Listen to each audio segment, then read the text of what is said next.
Welcome to the Elaborate Topics podcast, where we focus on lab-specific strategies for medical laboratory professionals. We're proud to be the healthcare detectives that work behind the scenes to get the results needed to influence medical decisions. Let's grow together and jump right into the lab.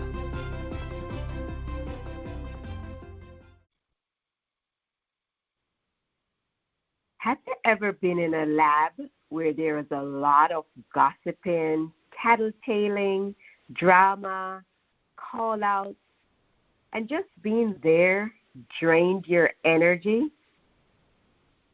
Hello, you're listening to Elaborate Topics podcast, and I'm your host, Lona Small, Lab Operational Excellence Coach and Trainer. Elaborate Topics podcast is a weekly podcast where myself and my co-hosts, Taiwana Wilson and Stephanie Whitehead, bring you tips and tools to help you to excel both inside and outside the lab. Today, I'm discussing the benefits of a leader as a role model. So you're in this lab where there's a lot of drama. There are people who are calling out, people who are gossiping, and people who resist change. They see change as a problem and not as an opportunity for improvement. And even for the leaders, sometimes you may find leaders in those situations who act as if they've been tasting the same sour lemon. My co-host, Stephanie Whitehead, would call it the pickle juice.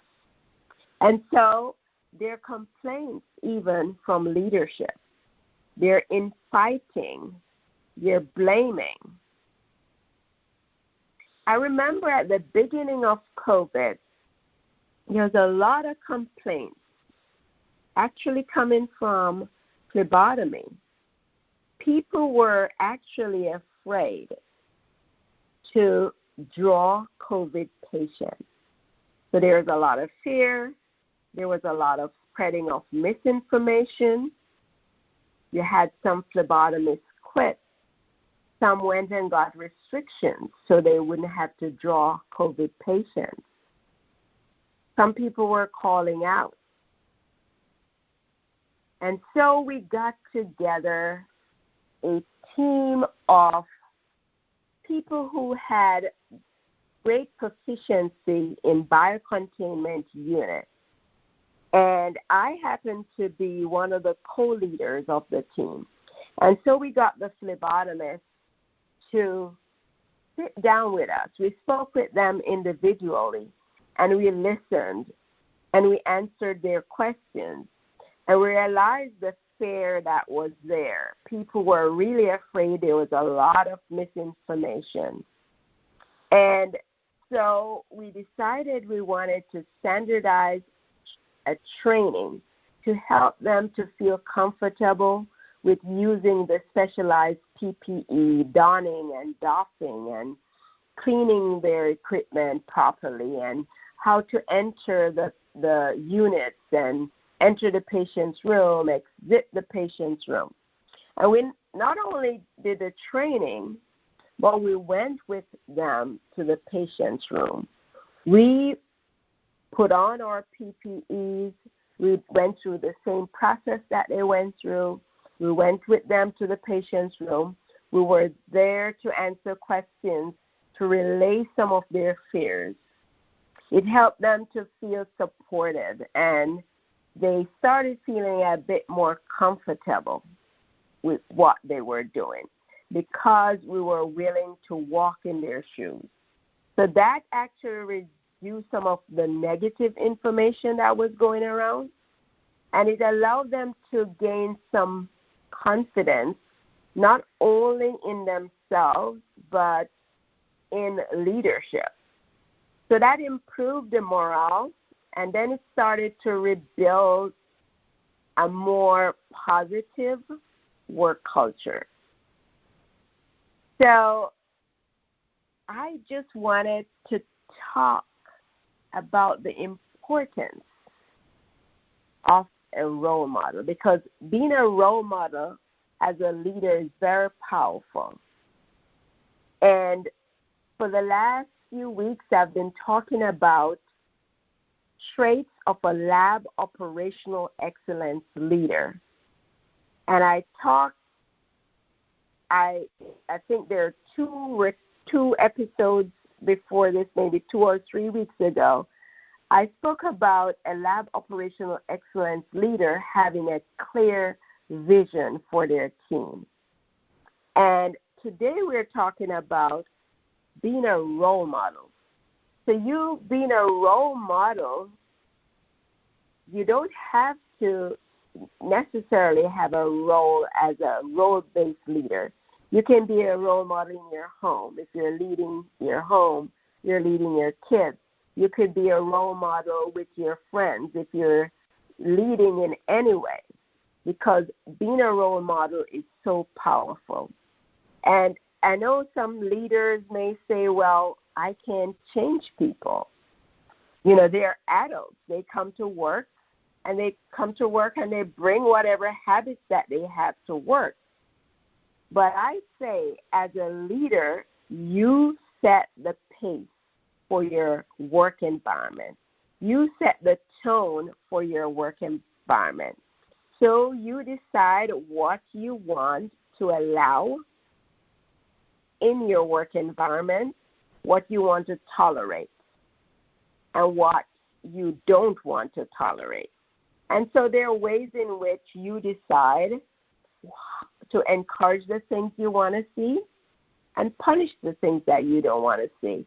And punish can come in so many ways, restrictions, different ways. But as a leader, you have that responsibility to set the tone for your team. It doesn't mean that you're going to change someone. It would be great if someone decides to change, but that's not the goal. So yes, people are adults and they have whatever traits that they have, but you as a leader decide what you want to see in your work environment, because that's your responsibility. And other people may say things like, well, if there's something that I don't support, say for instance, there's an initiative that I don't support, I'm not going to tell my team that I'm on board with it. I'm just going to tell them that, look, I don't agree with this. This is coming down from management. If I don't agree with it, I don't agree with it. But that doesn't mean that I'm not telling them what they told me to tell them. At least I tell them that management say that this is what they need to do. And that becomes a problem, because as a leader, if a leader is, say, bad-mouthing an initiative, then, of course, what do you expect the team to do? The team will never be on board. They're not going to embrace it because their leader is not embracing it. So if you're saying, look, I don't support this, expect negative attitude from your team. So what I would ask for a leader to do in such a situation is try to resolve any issues that you have with any initiative. If you're in a high-level meeting with maybe your boss and there's something that's being rolled out, try to have that discussion there. And one thing you need to realize is that you're not going to be on board with everything. And so if it's not illegal, it's not unethical, it's not something that's going to, basically illegal or unethical, then just jump on board. Jump on board, support the thing, because you're not going to win everything. It's not going to be everything that you're going to be totally be in agreement with, but as a leader, you'll be willing to support it. And so many times you support things and then the outcome usually is great. Now you have some control in helping with a positive outcome. So those are two things that I find that people tend to say, well, how can I be a role model when I may not agree with an initiative? But the role model, you're modeling the way by having a positive attitude, even with an initiative that you don't support. And so when you set that example for your team, you're going to find that team members may not support everything that you roll out. But if the attitude is, even though I may not agree with it, I will support it, and if it's coming from you, that's a really great example for your team. So being a role model is almost synonymous to being a leader, because a leader is basically saying to a team or whoever is following, this is what I'm doing, follow me. That's basically what it is. Follow me. I'm setting the precedent, follow me. So that's why being a role model is so vital, so powerful, so important. So if you cannot set that pace, then you cannot lead. And that's why the responsibility of setting the kind of culture for your team lies on the leader. So the culture is really created by what the leader allows. That's so important. So today I'm going to go through 5 steps that are important to being a role model. So the first step is check yourself as a leader. What do I mean by that? So are you in a place that you feel comfortable leading? Are you aligned with the values of either your organization or the values that are being set? The things that are being done, do you feel aligned with your personal values, your personal vision? Because if not, then that becomes a major issue. And that's why when I talk about, is it illegal? Is it ethical? Maybe is it aligned with your values? And if you find that you're in a situation where you're leading and what you're trying to lead is not aligned with your values or your vision, it's time to really decide if you want to continue in that situation. Next thing, when you're checking yourself, do you like what you do? Because I know a lot of times we get ourselves into a situation where we imagine what it would be like, and then when you find yourself in that situation, it's not really what you thought it would be. Or with time, you're kind of losing the love. And so check yourself with that. And sometimes it may mean that you just probably want to reset. You probably will want to kind of reconnect with your why. Why did I decide to do this in the first place? Sometimes just resetting means that you probably need some time to reevaluate, some time to relax. You may be overwhelmed. You may be overworked. So you may need to just reset. Take a vacation, take a time off, take a little break, and see how you can reconnect, be re-energized, re-motivated, and get yourself back on track. But the first thing is important to do is to check yourself. And if you find that you're not in alignment with what you're doing, it's best to step down. Don't try to lead a team when you're not in alignment. If you're not being that role model, you should voluntarily step down. Maybe give yourself the next few months to move into another role. But that's so important as a leader. The second thing is to watch your attitude. How are you behaving with your own peers? How are you behaving, let's say, in meetings? Are you complaining? Are you whining? Are you criticizing? Are you resisting? Are you doing things that you wouldn't want your team members to be doing? Or are you supporting? Are you coming up with great ideas and solutions when you're in a meeting? Are you troubleshooting things? Are you volunteering to lead initiatives? So be the person you'd want your team member to be. If you're leading a meeting, I'm sure you don't want to have your team members who are always complaining, whining, resisting, never supporting, never helping, coming up with ideas. You don't want to see that in your team. So when you're with your peers, check yourself. And a lot of times people think that, okay, I'm doing this, my team, this is kind of in our own private space. But a lot of times whatever behavior that you have behind scenes is the same attitude that's going to come off when you're outside, when you're with your team. So make sure you're watching your attitude. And number 3 is to watch the behavior you encourage. So are you encouraging your team to, say, come to your office with gossip, tattletaling on other team members?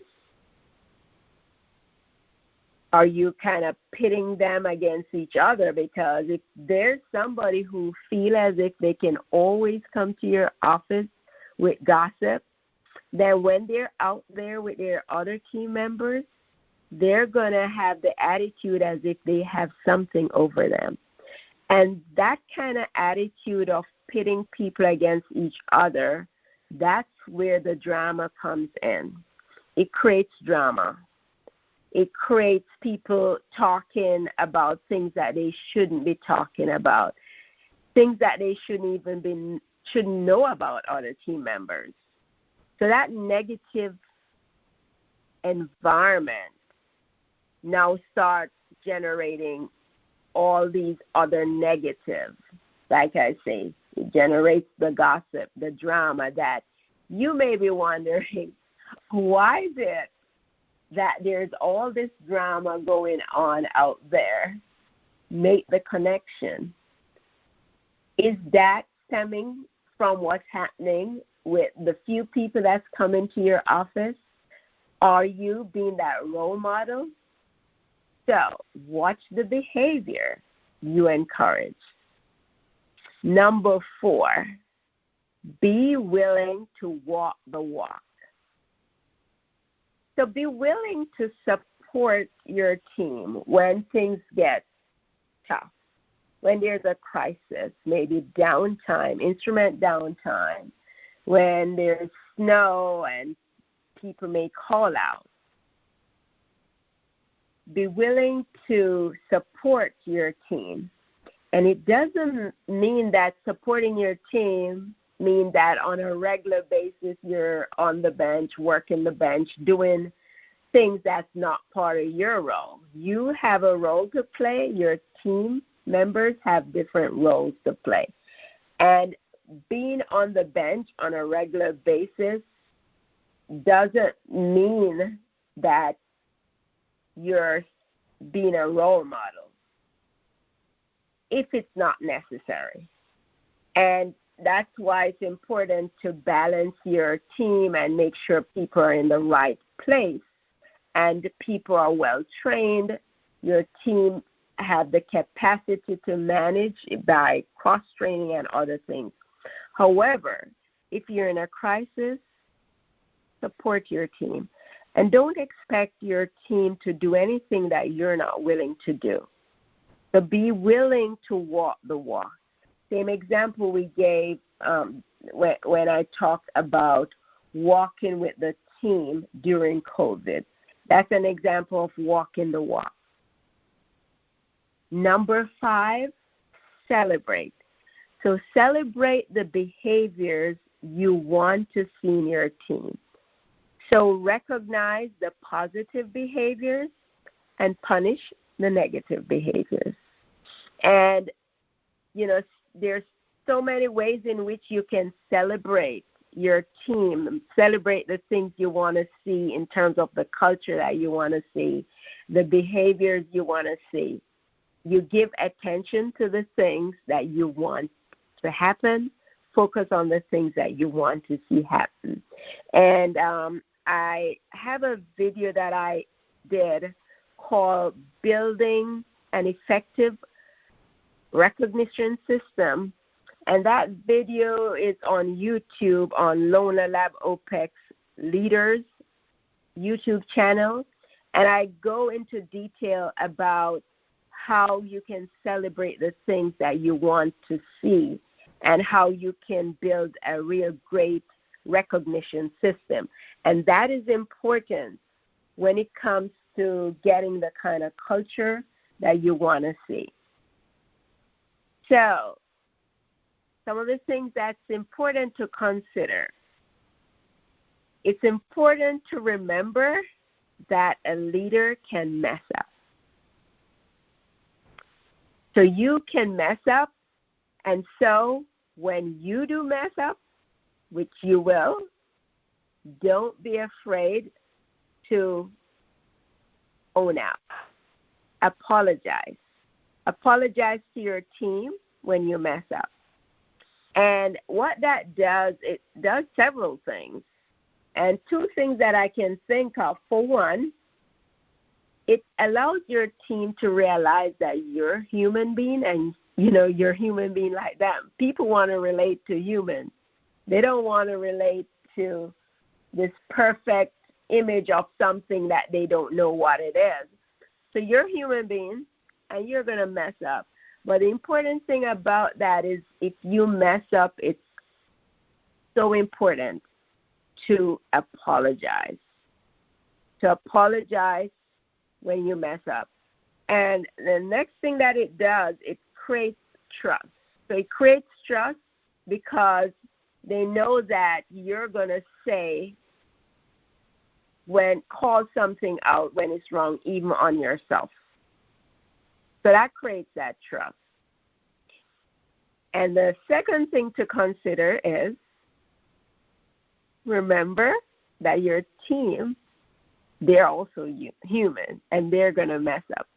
So if they mess up, don't be hard on them. If it's human error, and I know there's a whole thing on just culture, if it's human error, treat it as human error. However, there are situations where people constantly make the same mistake and they disregard procedure, they disregard the standards. That's totally different. And so it's important to realize that your team may mess up also. So I know this is so important to me when it comes to being a leader.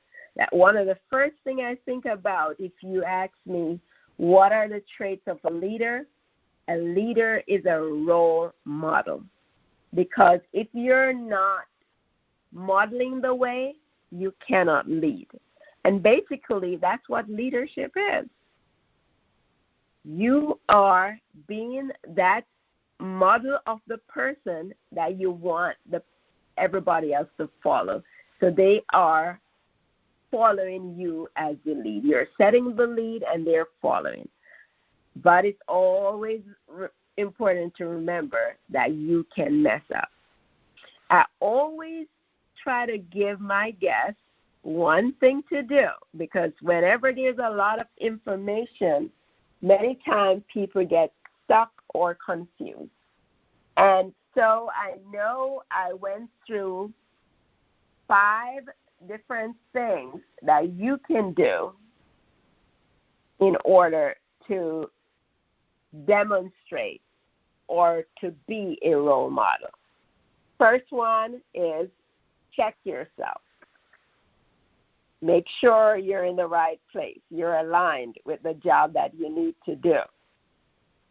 And if not, make sure you're resetting. What's your attitude? What kind of attitude do you have when you're with your peers? That's number 2.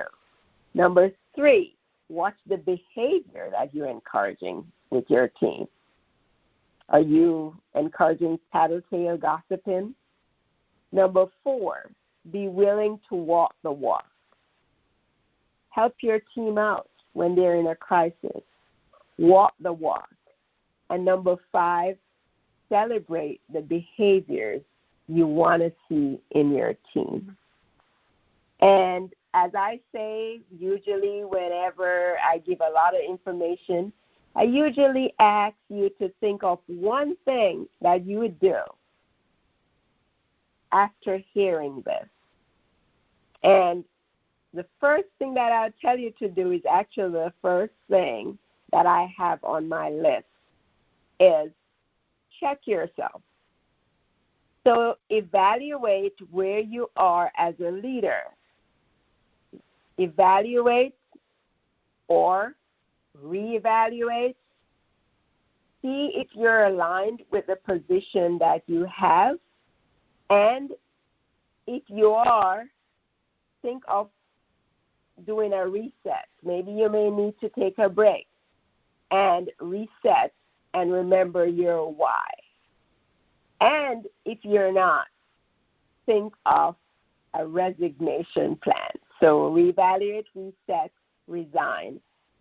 Maybe give yourself the next 6 months or however long. But if you're not aligned in that position, so that's the first thing that I'll ask you to do as a leader, as a role model, is to check yourself. I am excited that I was able to share these tips with you today. Thank you so much for listening. Thanks for listening to Direct Impact Broadcasting.com, and that's where you can go to listen to this and any other episode, or on your favorite podcast platform. And if you want to get in touch with us, our email is elaboratetopics@directimpactbroadcasting.com. If you want to be a guest on the show, you can email us if you have questions. And if you get on the website, you can always comment and review other episodes. And this episode will be aired on Tuesday, and every other episode are aired on Tuesday of every week. So thank you so much for listening. And until we talk again, have a great one. Thank you for tuning in to another episode of Elaborate Topics, where your hosts discussed relevant strategies for laboratory professionals. Please subscribe to this podcast on your favorite podcast platform and listen to us on directimpactbroadcasting.com. Stay tuned for another episode with information you can use to excel in your laboratory career.